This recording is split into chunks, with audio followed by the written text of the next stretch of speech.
Hey guys, this is Todd from West Waves. Today we're going to be talking about winterization of your boat. If anyone's like me, you can take your boat into a shop and pay $250 for someone else to do it and hope that they did it right. Or if you don't mind getting your hands dirty, we can do it together. So I looked online to try and find information that I could use and didn't find anything great. So I thought this would be a helpful video for you as we go through this together. So I've got a 2018 Supra SA with the Ford Raptor 440, and today we'll be doing the winterization on this boat. So let's get started.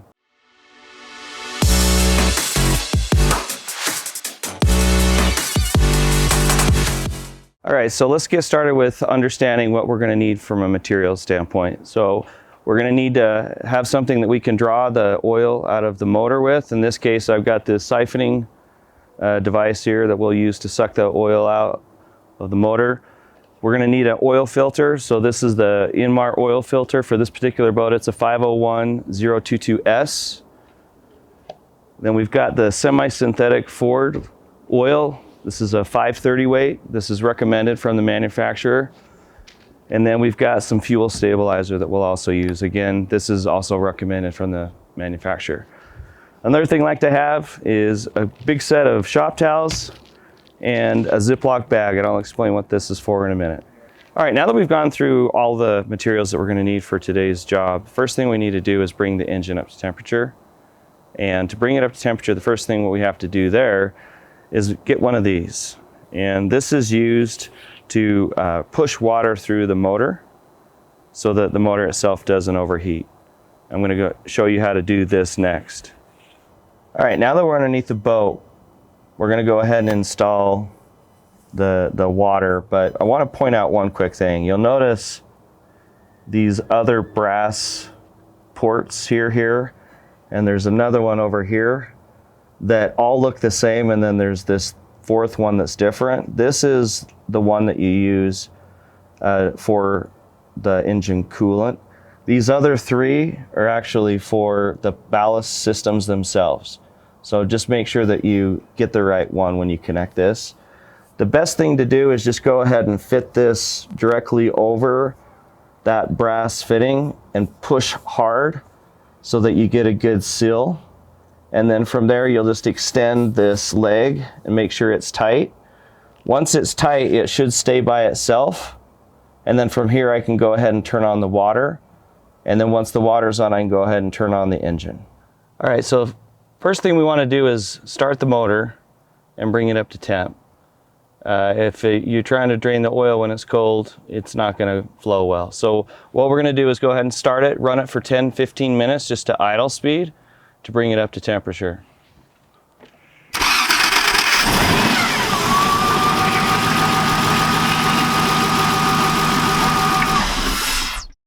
All right, so now that the engine's up to temperature, we're gonna go ahead and remove the engine cover so that it's easier to access the parts of the motor that we need to get to. So let's go ahead and get that done.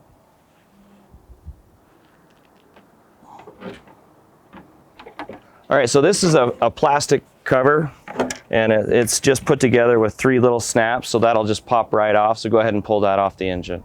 All right, now that we've removed the drain plug and we've pulled the hose, the drain hose out for the oil, we're gonna go ahead and remove the drain hose cap. Now, a lot of guys will just let this gravity feed to remove the oil. What I like to do is, I'm a little impatient, so I like to use this suction device here, where I'll stick this tube up inside the hose to draw the oil out of the motor. Using this method, it reduces the time that it takes by more than half, so it's pretty efficient. Other guys will like to pull the motor oil out of the engine through the dipstick, but I've had friends have their suction hoses break down in the dipstick tube, and they've had to pull the motor to get that fixed, so I don't recommend doing that. But let's go ahead and do that now. So what we're going to do is we're going to insert this draw line into the oil hose and get it up in there as far as you can. And then from there, just go ahead and start to draw the oil out. This could take anywhere from 10 to 20 minutes depending on how warm the oil is.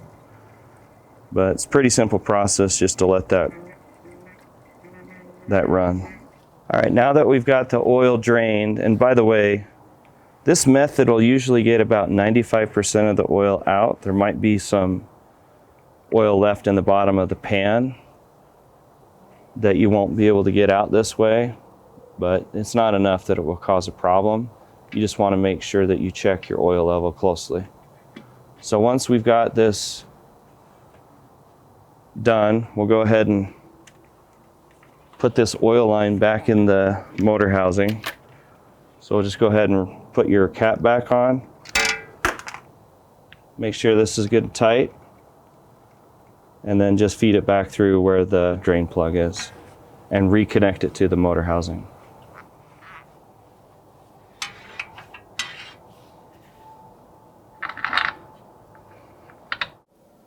All right, so the last thing we're going to do is just go ahead and put this little fitting on the top of the oil fill cap, and then use this to reattach it to the motor mount or the lift point of the motor. Once it's been attached, you're good to go. You can just leave it just like this and it'll be ready for the next time you change your oil. All right, so now we're going to go ahead and drain the water from the raw side of the engine. And to do that, there's several drain freeze plugs that we have to remove. The drain freeze plugs are these little blue caps that are threaded onto certain parts of the engine. Now they're hard to see, so what I'm going to do is I'm going to put a description in the video so you can see exactly where those freeze plugs are. That will help you locate those and remove those.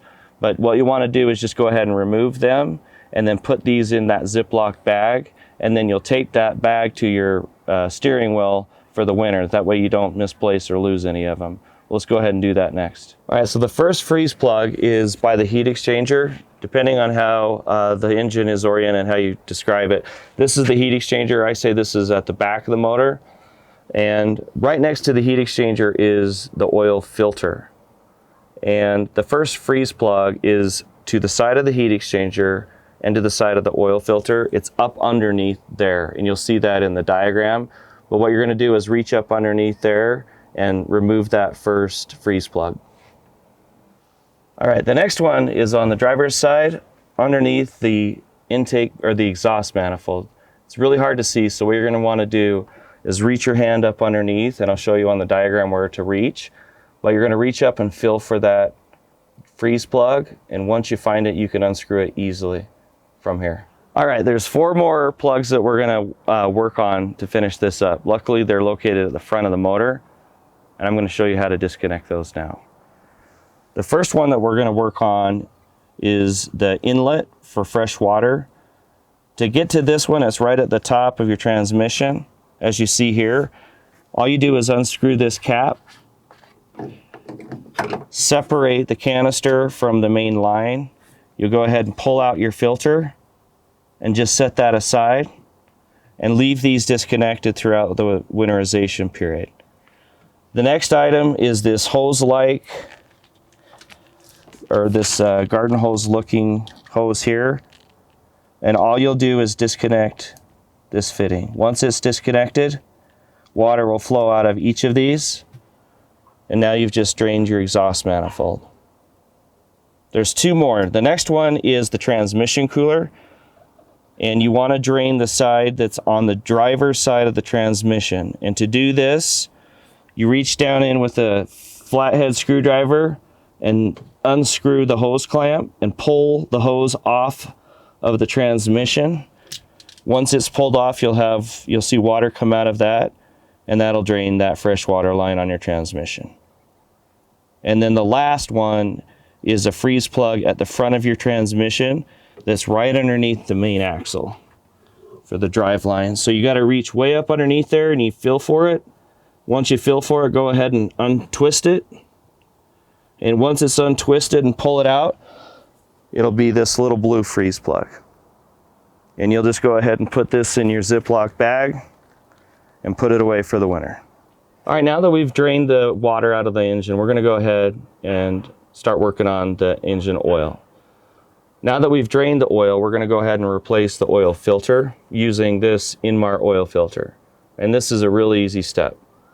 On the driver's side, you're going to, at the back of the motor, you're going to see this little canister looking cap right here. And underneath this cap is where your oil filter is located. It should only be hand tight, so go ahead and try and unscrew this cap, and once you've unscrewed it, there will be this paper filter in here that you'll go ahead and pull out. There will be a little bit of oil spill, so make sure you've got a rag handy to mop that up. And once you're ready to go ahead and put the new filter in the canister the same way that it came out, and then just go ahead and hand tighten it back in. And that's all you need to do to change the oil filter. All right, so now we're going to go ahead and fill the engine. One thing I always like to do is look at the oil cap and make sure that you've got the right oil based on what the cap says. The oil cap should match with the specifications for your motor.